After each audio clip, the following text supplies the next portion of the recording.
북새통 경작 특강 두 번째 시간입니다. 오늘의 주제는 4월은 잔인한 달입니다. 시인 엘리엇은 왜 4월은 가장 잔인한 달이라고 했을까요? 이 질문에 대한 답변을 함께 찾아보고자 합니다. 첫 번째, 4월은 가장 잔인한 달입니다. 2020년 4월은 잔인한 달임에 틀림이 없습니다. 코로나로 인하여 전 세계 사람들이 공감하는 가장 잔인한 달입니다. 가장 잔인한 달인 2020년 4월도 교회 주차장 모퉁이에 심겨진 라일락은 어김없이 꽃을 피웠습니다. 그것도 고난주간에 맞추어서 꽃잎을 활짝 피웠습니다. 오늘은 4월 10일 특별히 고난주간 금요일입니다. 라일락이 피는 4월이면 엘리엇의 황무지의 한 구절이 떠오릅니다. 4월은 가장 잔인한 달, 죽은 땅에서 라일락을 피우고 기억과 욕망을 뒤섞으며 잠든 뿌리를 봄비로 깨운다. 이것은 엘리엇이 1922년에 출판한 황무지의 첫 부분입니다. 이 부분은 시 전체로 보면 100분의 1도 안 됩니다. 황무지는 전체가 5부로 되어 있고 434형으로 구성된 대단히 긴 시입니다.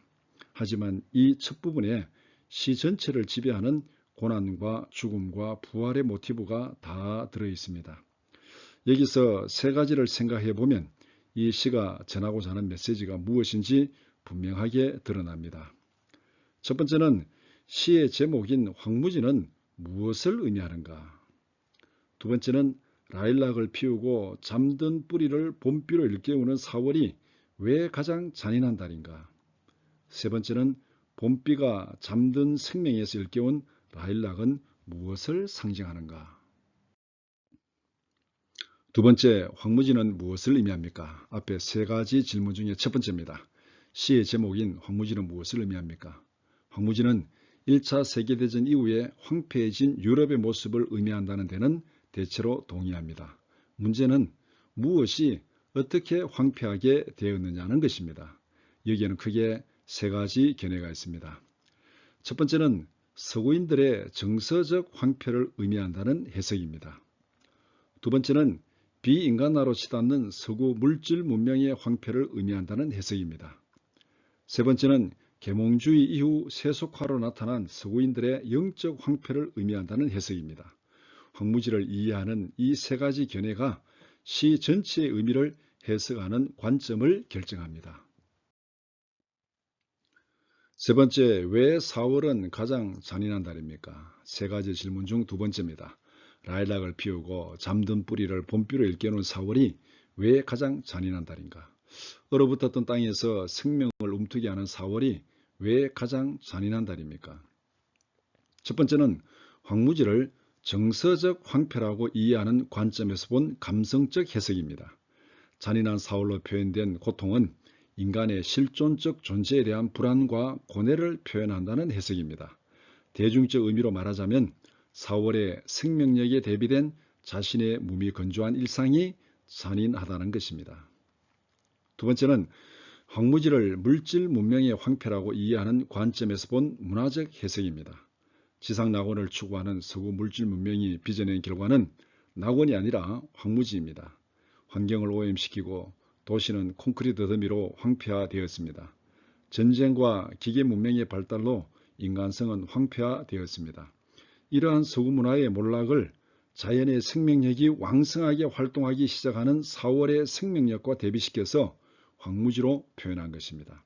이렇게 본다면 가장 잔인한 4월로 표현된 의미는 생명력을 왕성하게 하기는커녕 오히려 생명을 황폐화시키는 서구 물질 문명에 대한 비판입니다.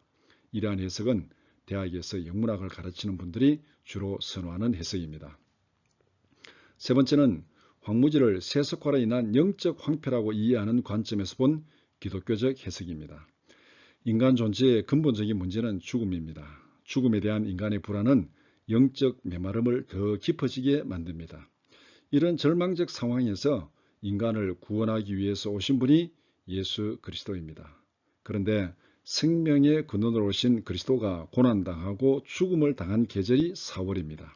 그리스도의 고난과 죽음이 있기 때문에 4월은 가장 잔인한 달이라고 말한 것입니다. 이 세 가지 해석 중에서 작가 엘리에스의 의도를 가장 잘 반영하는 것이 세 번째입니다. 그렇게 해석하는 근거는 여러 가지가 있습니다.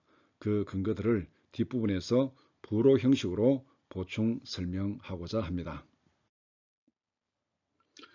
네 번째, 라일락은 무엇을 상징합니까? 앞에 세 가지 질문 중에 세 번째입니다.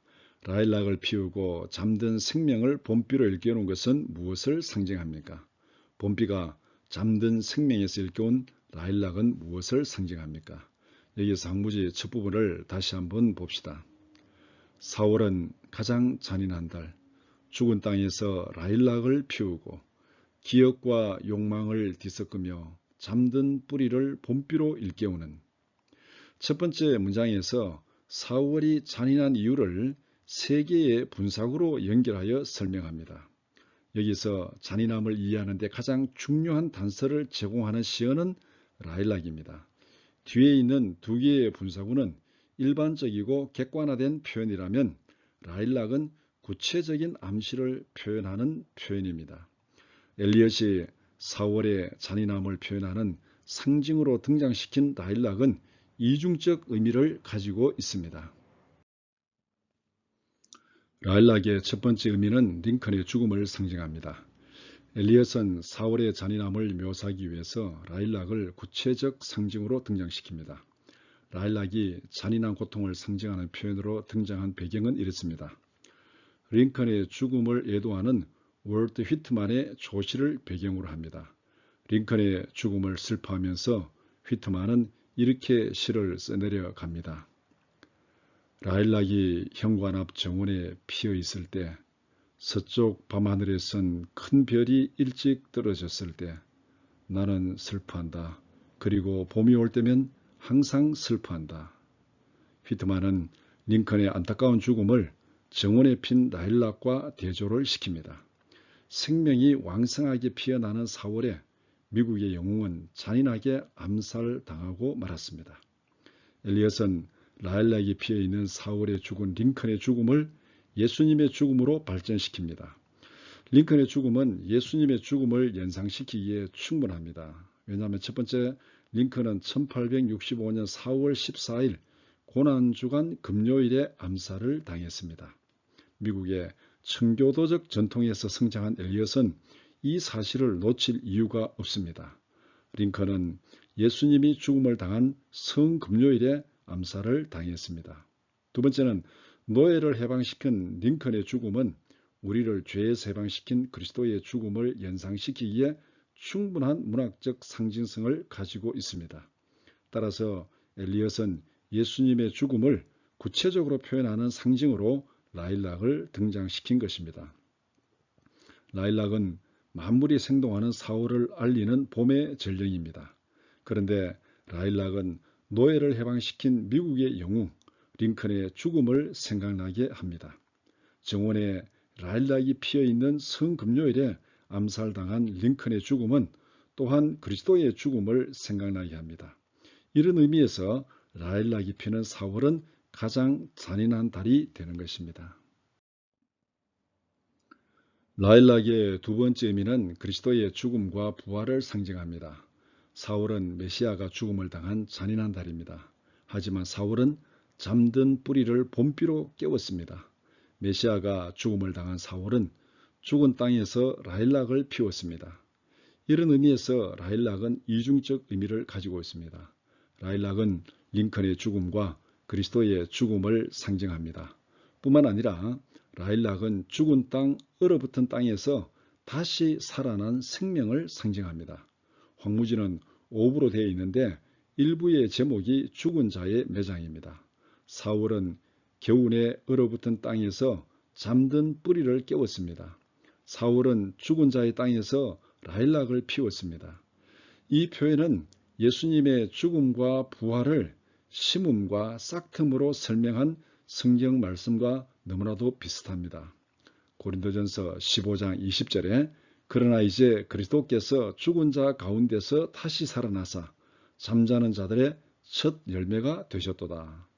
계속해서 고린도전서 15장 42절에 죽은 자의 부활도 그와 같으니 썩을 것으로 심고 썩지 아니할 것으로 다시 살아나며 죽은 땅에서 잠든 뿌리를 일깨워 라일락을 피운 사울은 죽음을 이긴 부활의 계절입니다. 다섯 번째, 시의 전체 배경을 살펴본 잠정적인 결론입니다. 간단히 정리하면 라일락은 생명의 근원으로 오신 그리스도의 고난과 죽음을 기억나게 합니다. 이런 의미에서 엘리엇은 사울은 가장 잔인한 달이라고 말한 것입니다. 뿐만 아니라 라일락은 죽은 땅에서 살아난 그리스도의 부활을 상징합니다.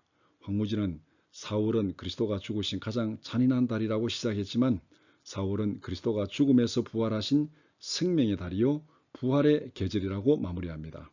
엘리엇은 황무지의 마지막 434행에 이런 각주를 달았습니다. 평강이 너희 생각을 지키시리라. 이것은 빌립보서 4장 7절 말씀입니다. 빌립보서 4장 7절에 그리하면 모든 지각에 뛰어난 하나님의 평강이 그리스도 예수 안에서 너희 마음과 생각을 지키시리라. 황무지같이 메말라 버린 심령을 회복시킬 분은 오직 예수 그리스도밖에 없다는 것입니다. 죽음의 권세를 이기신 예수님만이 무덤 속에 잠들어 있는 자들의 생명을 불러내는 생명의 그늘이라는 것입니다. 이 시의 주제는 황폐화된 서구인들에게 구원의 가능성을 제시하는 것입니다. 이 메시지를 표현하기 위해서 엘리엇은 죽음과 구원의 모티브에 관계된 다양한 자료들을 인용하면서 아주 복잡한 시적 표현을 전개합니다. 그러면 엘리엇은 왜 예수 그리스도의 부활로 표현된 이 간단한 구원의 진리를 성경에 대한 구체적인 언급 없이 여러 다양한 자료들을 인용하면서 복잡하게 표현했을까요? 만약에 엘리엇이 성경을 직접 인용하면서 예수 그리스도의 부활을 몰락하는 서구 문명과 서구인들의 영적 황폐화에 대한 대안으로 제시하였다고 가정해 봅시다. 그것은 설교는 될 수 있을지 몰라도 문학으로서 시로서의 가치는 거의 대부분 상실하게 될 것입니다. 시인은 문학적 언어와 표현들을 통해서 자신의 생각을 전달하고자 하는 것입니다. 황무지에서 예수 그리스도의 죽음과 부활을 간접적이지만은 본질적인 모티브로 설정함으로써 예수 그리스도의 부활에서 인간의 모든 문제의 근본적 해결책을 찾고자 했습니다. 그러나 만약 성경을 간접적인 방법으로 인용한 것으로만 끝낸다면 어쩌면 그리스도의 부활의 모티브는 독자들로부터 영원히 무시될 수도 있었을 것입니다. 이러한 염려에서인지 엘리엇은 보기 드물게 시에 많은 각주를 달았습니다. 각주를 통해서 성경의 인용을 표기하고 그리스도의 죽음과 부활이 황무지의 근본적인 모티브임을 분명히 표현하고 있습니다. 시를 통해서 무시되기 쉬운 시인의 의도를 각주를 통해서 분명히 표현한 것입니다. 이 다음 부분에서는 시의 내용을 통해서 기독교적 해석의 근거들을 좀 더 자세히 살펴보고자 합니다. 여섯 번째, 기독교적 해석을 뒷받침하는 시의 내적 증거들입니다. 여기서부터는 좀 어렵게 생각될 수도 있습니다. 필수가 아니라 선택이라고 할 수도 있습니다. 그렇지만 인내심을 가지고 이해되는 대로 이해하시면서 끝까지 들어주시면 좋겠습니다. 황무지는 무엇을 의미합니까? 앞에서 크게 세 가지 견해가 있다고 말씀했습니다. 첫 번째는 서구인들의 정서적 황폐를 의미한다는 해석입니다. 두 번째는 비인간화로 치닫는 서구 물질 문명의 황폐를 의미한다는 해석입니다. 세 번째는 계몽주의 이후 세속화로 나타난 서구인들의 영적 황폐를 의미한다는 해석입니다.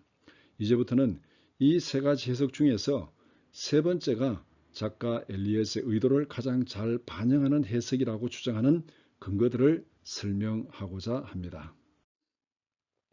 1922년에 출판된 황무지는 각각 부제가 달린 총 5부로 된 434행으로 된 아주 긴 시입니다. 제1부는 죽은 자의 매장이라는 부제가 달려있고 제2부는 체스의 게임, 제3부는 불의 설교, 제4부는 물로 인한 죽음, 그리고 제5부는 천둥이 한 말이라는 부제가 붙어 있습니다. 제1부 사울은 가장 잔인한 달입니다. 사울은 가장 잔인한 달로 시작되는 제1부는 부제처럼 죽은 자를 땅에 묻어둔 표현으로 결말을 맺습니다. 그 과정에서 엘리엇은 인생의 무의미함과 죽음에 대해서 에스겔서 2장 1절, 전도서 12장 5절을 간접 인용하면서 인생의 덧없는 죽음과 멸망을 슬퍼합니다. 그런데 엘리엇은 죽은 자의 매장을 생명의 완전한 종말로 간주하지 않고 씨앗을 땅에 심는 것으로 표현하고 있습니다. 이것은 신약성경 고린도전서 15장 35절에서 37절 사이에서 빌어온 비유입니다. 고린도전서 15장에서 바울 사도는 예수 그리스도 안에서 죽은 성도의 죽음을 완전한 끝으로 보지 않고 예수 그리스도와 함께 부활의 아침을 기대하는 씨앗을 심는 것으로 설명합니다. 그러면 엘리엇이 말하고자 하는 이 장례는 누구의 장례입니까? 일반적인 사람들의 장례인가? 아니면 어느 성도의 장례인가? 링컨의 장례인가? 예수 그리스도의 장례인가? 그 해답은 일부에서는 찾을 수 없습니다.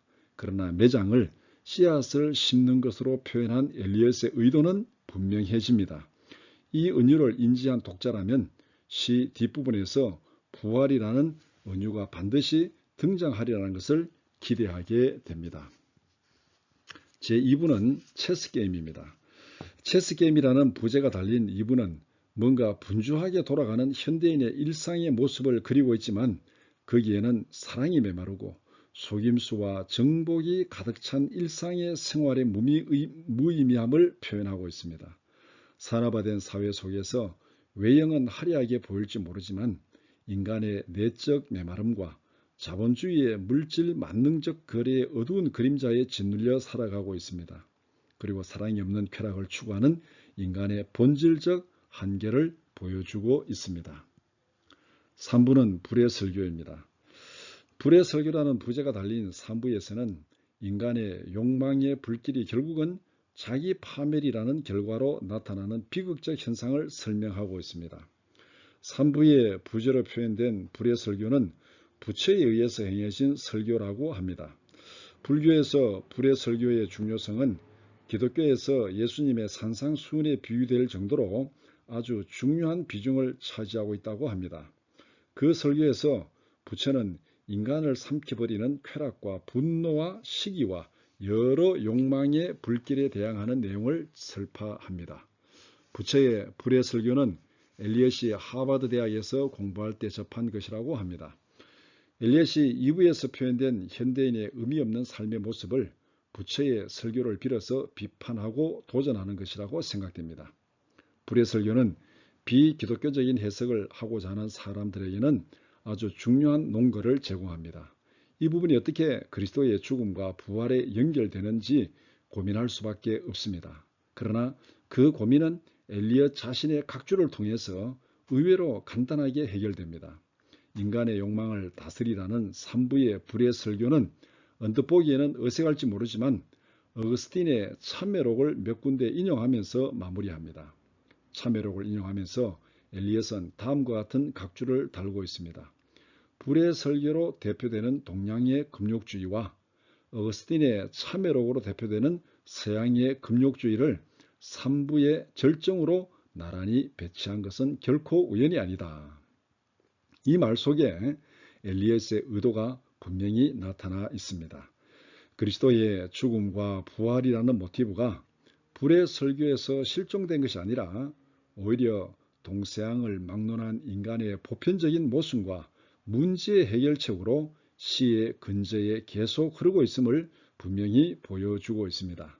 역시 엘리엇은 어거스틴의 참회록을 통하여 간접적인 방법으로 그리스도의 모티브를 암시하고 있습니다. 제4부는 물에 의한 죽음입니다. 물에 의한 죽음의 부제가 달린 4부는 상대적으로 대단히 짧은 부분입니다. 여기서는 이집트 신화와 성경적인 은유가 나란히 등장합니다. 자연의 힘이 죽는다는 것을 상징하는 것으로 신이 바다에 빠져 죽는 신화와 신약 성경에서 세례로 표현되는 그리스도의 죽음에 참여하는 옛 자의 죽음을 상징하는 내용이 겹쳐져 있습니다. 제1부의 결론 부분에서 죽은 자의 매장이 이제는 인류 보편적인 죽음으로 확대되어서 표현되고 있다고 볼 수 있습니다. 엘리엇은 마지막 5부에서 인류의 보편적인 죽음에 대해서 어떤 해결책을 제시할까요? 제5부는 천둥의 한 말입니다. 천둥이 한 말이라는 부제가 달린 제5부는 예수 그리스도의 부활을 가장 강하고도 분명하게 표현하는 부분입니다. 엘리엇은 자신의 각주에서 5부의 전반부의 중요한 모티브로 세 종류의 자료를 인용한다고 말합니다. 첫 번째는 엠마오로 내려가는 예수님의 두 제자에 관한 이야기입니다. 두 번째는 성배의 전설에 나오는 한 부분이고, 세 번째는 볼세비키 혁명으로 공산화되어가는 동유럽의 타락한 모습이라고 합니다. 이 세 가지 재료를 융합하여 전개시켜 나가는 5부는 요한복음 18장에 설명된 겟세마네 동산에서 예수님이 잡히시는 장면, 즉 가룟 유다의 배반과 예수님의 체포에 대한 표현으로 시작합니다. 그리고 대제사장 앞에서 재판을 받는 장면, 마태복음 27장 51절에 나오는 예수님께서 운명하실 때 나타나는 지진에 대한 묘사, 물이 없어서 죽어가는 자들에게 물을 약속한 출애굽기 17장 5절 6절의 내용이 연속적으로 등장합니다. 그리고 5부 중반으로 가면 바위 속에 묻힌 무덤의 적막함과 새벽의 다구름 소리, 번개가 몰고 온 비는 예수님의 부활을 생생하게 묘사하고 있습니다. 그 이후에는 하나님으로 상징되는 천둥이 메시지를 선포합니다. 그리고 마지막 부분은 히스기야 왕에게 죽음을 선포하는 이사야 38장 1절의 선포와 단테의 신곡을 인용한 후에 산스크리트어로 시의 대단원에 막을 내립니다. 엘리엇은 마지막 행에 붙인 자신의 각주에서 다음과 같이 설명하고 있습니다.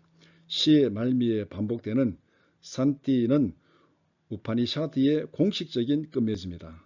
그러나 이 말의 의미에 해당되는 서양어의 표현은 빌립보서 4장 7절에 나타난 평강이 너희 생각을 지키시리라는 표현이라고 설명합니다. 빌립보서 4장 6절 7절 아무것도 염려하지 말고 오직 모든 일에 기도와 간구로 너희 구할 것을 감사함으로 하나님께 아뢰라. 그리하면 모든 지각에 뛰어난 하나님의 평강이 그리스도 예수 안에서 너희 마음과 생각을 지키시리라. 이쯤 되면은 황무지를 통해서 엘리엇이 전달하고자 하는 의미가 무엇인지 분명해집니다. 엘리엇은 비인간화된 현대 문명과 계몽주의 이후에 세속화로 야기된 영적 고갈로 깊어진 인간의 실존적 고뇌에 대한 분명한 해결책을 제시하고 있습니다. 뿐만 아니라 엘리엇은 자신의 개인적인 고민과 갈등 그리고 신앙적인 고뇌가 예수 그리스도 안에서 어떻게 승화되고 있음을 충분히 그리고 분명하게 설명합니다. 여기서 앞으로 거슬러 올라가서 일부에서 말한 씨앗을 심는 것으로 죽음을 매장하는 것을 표현한 것은 누구의 장래를 표현하고자 함인지 분명해질 것입니다. 일곱 번째, 기독교적 해석을 뒷받침하는 외적 증거들입니다. 황무지의 기독교적 해석을 뒷받침하는 외적 근거들도 충분합니다. 첫 번째는 엘리엇의 성장 배경입니다. 엘리엇은 뉴잉글랜드의 청교도적 전통에서 태어나고 성장했습니다. 그의 전체 작품 세계를 통해서 그의 청교도적 전통은 결코 무시할 수 없는 배경을 형성하고 있습니다. 두 번째는 에즈라 파운드와의 관계입니다. 엘리엇은 황무지의 초고를 완성한 다음에 그것을 그의 멘토이자 평론가인 파운드에게 주었다고 합니다. 그런데 파운드는 엘리엇의 시를 대단히 많이 수정하게 됩니다. 엘리엇의 회고에 의하면 파운드는 자신의 시를 거의 절반 가까이 삭제하는 정도의 수정을 했다고 합니다. 파운드의 수정을 거치기 전에 원본이 엘리엇이 죽은 지 3년 뒤인 1968년에 출판되었습니다. 그 원본 속에는 기독교적인 색채가 훨씬 더 분명하게 나타나 있었는데 파운드가 수정하면서 기독교적인 색채를 많이 약화시켰다는 것입니다. 이로 인한 엘리엇의 아쉬움이 나중에 제수열이라는 애쉬 웬지데이라는 시를 통하여 기독교적인 색채를 보다 더 분명하게 표현하게 되었다고 합니다. 세 번째는 엘리엇 자신이 쓴 편지입니다. 우리가 지나칠 수 없는 사실은 황무지 중에서 제5부는 파운드가 손대지 않고 엘리엇의 원본을 그대로 두었다는 것입니다. 엘리엇은 황무지를 좋아하는 버트란트 러셀에게 편지를 보내면서 자기의 생각에는 제5부가 가장 잘된 부분일 뿐 아니라 시 전체를 정당화시키는 유일한 부분이라고 그렇게 편지를 썼습니다. 앞에서 설명한 대로 제5부가 그리스도의 고난과 죽음과 부활을 가장 분명하게 표현하고 있다는 사실이 황무지를 통해서 엘리엇이 무엇을 표현하고자 했는지를 충분히 짐작해 합니다. 이제 마지막 마무리입니다. 생명의 근원으로 오신 예수 그리스도의 고난과 죽음이 있기에 4월은 가장 잔인한 달이 아닐 수 없습니다. 그러나 엘리엇이 그리스도의 죽음이라는 절망적 고난을 빌립보서 4장 6절에서 7절로 승화시켜 대단원의 막을 내리듯이 죽음의 권세를 이기시고 부활하신 주님의 부활이 있기에 4월은 또한 부활의 소망이 넘치는 생명의 달이 아니겠습니까? 빌립보서 4장 6절 7절 아무것도 염려하지 말고 오직 모든 일에 기도와 간구로 너희 구할 것을 감사함으로 하나님께 아뢰라. 그리하면 모든 지각에 뛰어난 하나님의 평강이 그리스도 예수 안에서 너희 마음과 생각을 지키시리라. 이 말씀이 엘리엇의 황무지라는 긴 시의 마지막 결론입니다. 긴 강의를 지금까지 들으신다고 대단히 수고하셨습니다. 감사합니다.